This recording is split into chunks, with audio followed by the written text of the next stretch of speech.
Assalamualaikum warahmatullahi wabarakatuh. Bapak, Ibu, saudara-saudara sebangsa setanah air, pagi tadi saya telah memimpin rapat terbatas secara virtual tentang Undang-Undang Cipta Kerja bersama jajaran pemerintah dan para gubernur. Dalam undang-undang tersebut terdapat 11 klaster yang secara umum bertujuan untuk melakukan reformasi struktural dan mempercepat transformasi ekonomi. Adapun klaster tersebut adalah urusan penyederhanaan perizinan, urusan persyaratan investasi, urusan ketenagakerjaan, urusan pengadaan lahan, urusan kemudahan berusaha, urusan dukungan riset dan inovasi, urusan administrasi pemerintahan, urusan pengenaan sanksi, urusan kemudahan pemberdayaan dan perlindungan UMKM, urusan investasi dan proyek pemerintah, serta urusan kawasan ekonomi. Dalam rapat terbatas tersebut, saya tegaskan mengapa kita membutuhkan Undang-Undang Cipta Kerja. Pertama, setiap tahun ada sekitar 2,9 juta penduduk usia kerja baru, anak muda yang masuk ke pasar kerja, sehingga kebutuhan atas lapangan kerja baru sangat-sangat mendesak. Apalagi di tengah pandemi, terdapat kurang lebih 6,9 juta pengangguran dan 3,5 juta pekerja terdampak pandemi COVID-19. Dan sebanyak 87% dari total penduduk bekerja memiliki tingkat pendidikan setingkat SMA ke bawah, di mana 39% berpendidikan sekolah dasar. Sehingga perlu mendorong penciptaan lapangan kerja baru, khususnya di sektor padat karya. Jadi, Undang-Undang Cipta Kerja bertujuan untuk menyediakan lapangan kerja sebanyak-banyaknya bagi para pencari kerja serta para pengangguran. Kedua, dengan Undang-Undang Cipta Kerja akan memudahkan masyarakat, khususnya usaha mikro kecil, untuk membuka usaha baru. Regulasi yang tumpang tindih dan prosedur yang rumit dipangkas. Perizinan usaha untuk usaha mikro kecil UMK tidak diperlukan lagi, hanya pendaftaran saja. Sangat simpel. Pembentukan PT atau perseroan terbatas juga dipermudah. Tidak ada lagi pembatasan modal minimum. Pembentukan koperasi juga dipermudah. Jumlahnya hanya 9 orang saja. Koperasi sudah bisa dibentuk.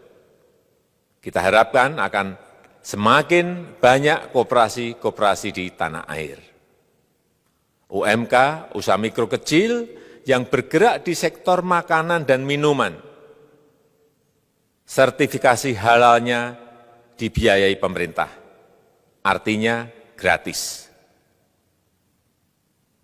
Izin kapal nelayan penangkap ikan misalnya, hanya ke unit kerja Kementerian KKP saja. Kalau sebelumnya harus mengajukan ke Kementerian KKP, Kementerian Perhubungan, dan instansi-instansi yang lain. Sekarang ini cukup dari unit di Kementerian KKP saja. Ketiga, Undang-Undang Cipta Kerja ini akan mendukung upaya pencegahan dan pemberantasan korupsi. Ini jelas karena dengan menyederhanakan, dengan memotong, dengan mengintegrasikan ke dalam sistem perizinan secara elektronik, maka pungutan liar, pungli dapat dihilangkan. Namun, saya melihat adanya unjuk rasa penolakan Undang-Undang Cipta Kerja yang pada dasarnya dilatar belakangi oleh disinformasi mengenai substansi dari undang-undang ini dan hoax di media sosial. Saya ambil contoh, ada informasi yang menyebut tentang penghapusan UMP, upah minimum provinsi, UMK, upah minimum kota kabupaten, UMSP, upah minimum sektoral provinsi.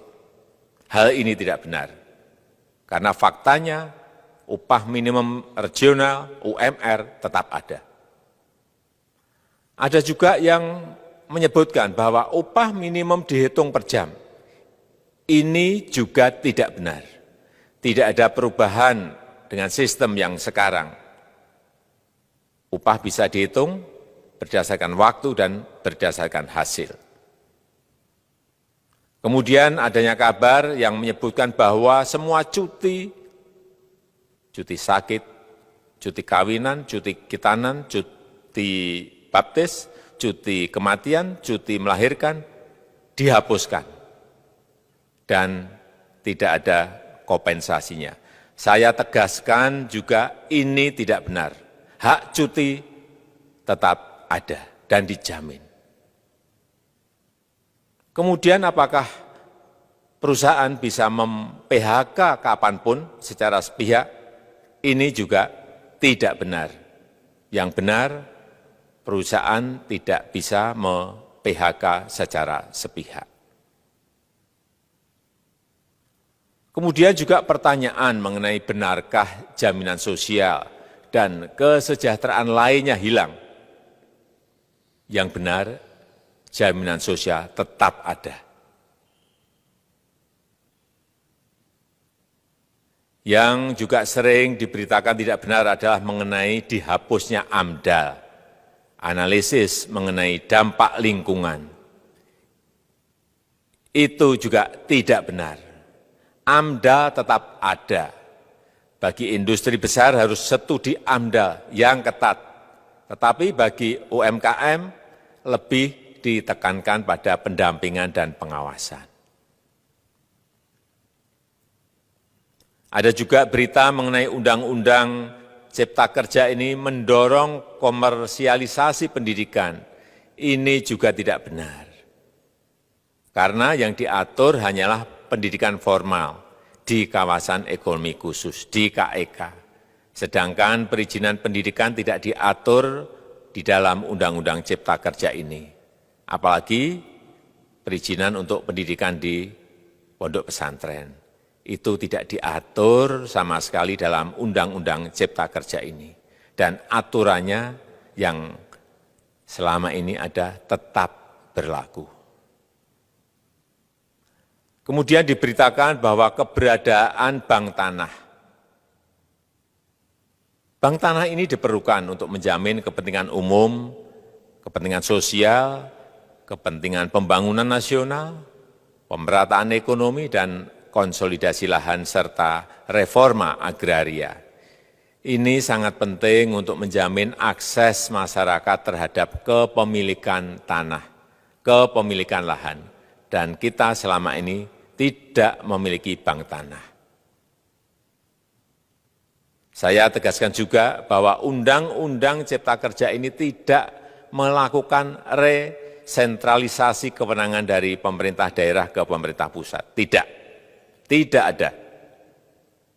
Perizinan berusaha dan pengawasannya tetap dilakukan oleh pemerintah daerah sesuai dengan NSPK, norma, standar, prosedur, dan kriteria yang ditetapkan pemerintah pusat. Ini agar dapat tercipta standar pelayanan yang baik di seluruh daerah.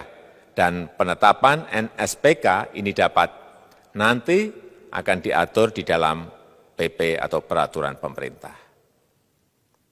Selain itu, kewenangan perizinan untuk non-perizinan berusaha tetap ada di Pemda, sehingga tidak ada perubahan. Bahkan kita melakukan penyederhanaan, melakukan standarisasi jenis dan prosedur berusaha di daerah. Dan perizinan berusaha di daerah diberikan batas waktu. Ini yang penting di sini. Jadi ada service level of agreement. Permohonan perizinan dianggap disetujui bila batas waktu telah terlewati. Saya perlu tegaskan pula bahwa Undang-Undang Cipta Kerja ini memerlukan banyak sekali peraturan pemerintah atau PP dan peraturan presiden atau Perpres. Jadi setelah ini akan muncul PP dan Perpres yang akan kita selesaikan paling lambat 3 bulan setelah diundangkan. Kita pemerintah membuka dan mengundang masukan-masukan dari masyarakat dan masih terbuka usulan-usulan dan masukan dari daerah-daerah. Pemerintah berkeyakinan melalui Undang-Undang Cipta Kerja ini jutaan pekerja dapat memperbaiki kehidupannya dan juga penghidupan bagi keluarga mereka.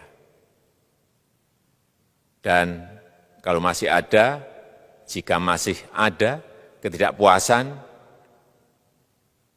terhadap Undang-Undang Cipta Kerja ini, silahkan mengajukan uji materi atau judicial review melalui MK, Mahkamah Konstitusi.